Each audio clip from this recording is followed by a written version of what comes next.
ভারতের সীমান্তরক্ষী বাহিনী বিএসএফ খুনি বাহিনীতে পরিণত হয়েছে বলে মন্তব্য করেছেন জাতীয় নাগরিক পার্টি এনসিপির আহ্বায়ক নাহিদ ইসলাম।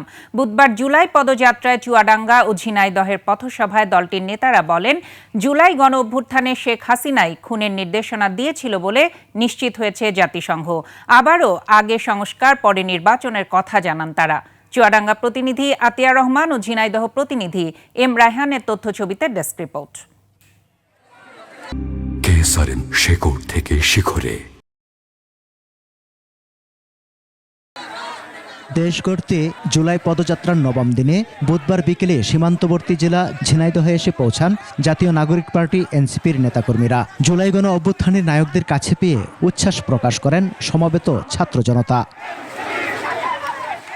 শহরের পায়রা চত্বরের পথসভায় এনসিপির আহ্বায়ক নাহিদ ইসলাম বলেন, ভারতের সীমান্তরক্ষী বাহিনী এখন মানবতা বিরোধী বাহিনীতে পরিণত হয়েছে। গত ২৫ বছরে ১২০০-এর অধিক মানুষকে সীমান্তে হত্যা করা হয়েছে এবং এই সীমান্তে হত্যা করেছে এই বিএসএফ, যেটি আর সীমান্ত রক্ষা বাহিনী না, সেটি একটি খুনি বাহিনীতে পরিণত হয়েছে।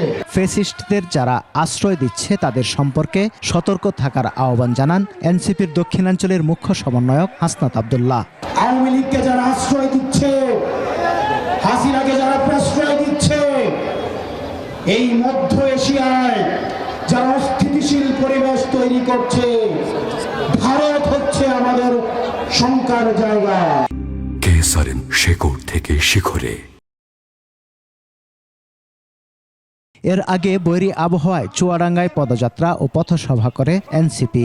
দলের আহ্বায়ক নাহিদ ইসলাম এ সময় বলেন, জাতিসংঘের তদন্তে প্রমাণ হয়েছে শেখ হাসিনা মানুষ খুন করে ক্ষমতায় থাকতে চেয়েছিলেন। শেখ হাসিনা নিজেই গুলি চালানোর সকল অর্ডার দিয়েছিলেন। এই মারণাস্ত্র ব্যবহারের জন্য শেখ হাসিনা অর্ডার দিয়েছিলেন। এই সকল হত্যাকাণ্ডের জন্য এই খুনি হাসিনা এবং তার দল আওয়ামী লীগ দায়ী। ভারতের আর কোনো কর্তৃত্ব মেনে নেওয়া হবে না জানিয়ে নাহিদ বলেন, অভিন্ন নদীর পানি সহ সবকিছুতেই বাংলাদেশকে ন্যায্য হিস্সা দিতে হবে।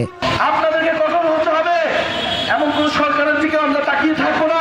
বৃহস্পতিবার জাতীয় নাগরিক পার্টি এনসিপির জুলাই পদযাত্রা ও পথসভা হবে মাগুরা ও নড়াইলে।